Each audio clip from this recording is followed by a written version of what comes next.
ఇప్పుడే ఒక ఆర్టికల్ ఇప్పుడే ఒక న్యూస్ చూస్తున్నా పవన్ కళ్యాణ్ గారు అంటే కూర్చొని చదువుతున్నా సరే అవకాశం వచ్చింది మీడియాతో మాట్లాడే అవకాశం లేదు కాబట్టి మీకు మీ సమస్యలే చెప్తున్నా కార్యకర్తలు పవన్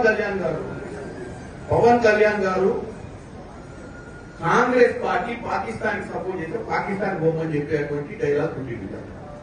పవన్ కళ్యాణ్ గారిని ఒకరు చెప్పదలుచుకున్నాను. పవన్ కళ్యాణ్ గారు మీరు డిప్యూటీ సరే మొట్టమొదటిసారిగా ఎమ్మెల్యే మీకు మంచి అవకాశం వచ్చి డిప్యూటీ సీఎం అయ్యింది. ఇది సినిమా కాదు, స్క్రిప్ట్ రాసిస్తే చదువుకోని నువ్వు ఒక ఉప ముఖ్యమంత్రి అంటే ఒక స్థాయి ఇచ్చింది, స్థాయికి తగ్గట్టు మాట్లాడాలి. ఎవడో స్క్రిప్ట్ రాసిస్తే చదువుడు, లేకపోతే ప్రధానమంత్రిని నువ్వు కృషి చేయాలనుకుంటే ఇంకేదైనా ప్లాట్ఫామ్ మీద పోయి రాజకీయాలు బంద్ చేసి సినిమా తీసి నంగనారావు తీసినట్టే మనం 2-3 సినిమాలు తీసి ఆయన ప్రసన్నం చేస్తాం అంతే తప్ప నీకు ఒక అధికారమైన బాధ్యతలు ఇచ్చి ప్రజా సమస్యల మీద పోరాటం చేయాల్సినవి బాధ్యత లేకుండా కాంగ్రెస్ పార్టీ పాకిస్తాన్ లో సపోర్ట్ చేసుకుని ఒక ప్రచారం చేసే ప్రయత్నం చేస్తాం. కాంగ్రెస్ పార్టీ సెక్యులర్ గా ఈ దేశాన్ని కాపాడాలనుకుంటుంది.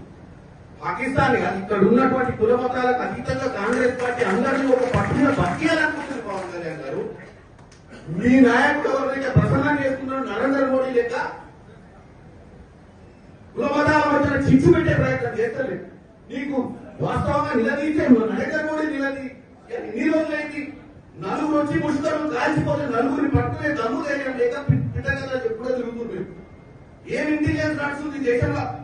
నలుగురు వచ్చి మిట్ట మధ్యాహ్నం కూడా బౌండరీ మీద కూడా కాదు, బోర్డర్ మీద కూడా కాదు, లోపలికి వచ్చి 100 కిలోమీటర్ల లోపలికి వచ్చి కాల్చిపోయిన నలుగురిని పట్టలే నువ్వు పిట్టకథ చెప్తే నువ్వు ఆ పిట్టకథ నువ్వు విని మళ్ళీ కాంగ్రెస్ పార్టీని విషప్రచారం చేసే ప్రయత్నం చేయడం అనేది వాస్తవంగా ఆంధ్ర ప్రజలు నీలాంటి ఉప ముఖ్యమంత్రిగా ఎన్నుకునేందుకు వాళ్ళ క్షేమ్యాలు.